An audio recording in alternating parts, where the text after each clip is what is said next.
దాగున్న పళ్ళెంతో అతిశయం, ఆ సీతాకోక చిలక ఒళ్ళెంతో అతిశయం, వేణువులో గాలి సంగీతాలే అతిశయం, గురువెవ్వరు లేని కోయిల పాటే అతిశయం, అతిశయమే అచ్చెరు వందే నీవేనా అతిశయం, ఆగిరులు ఈతరులు ఏ ఝరులు లేనప్పుడు ముందున్న ప్రేమేగా అతిశయం.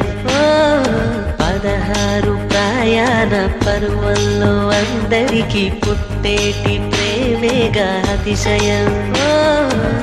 పువ్వుల్లో దాగున్న పళ్ళెంతో అతిశయం, ఆ సీతాకోక చిలక ఒళ్ళెంతో అతిశయం, వేణువులో గాలి సంగీతాలే అతిశయం, గురువెవ్వరు లేని కోయిల పాటే అతిశయం, అతిశయమే అచ్చెరు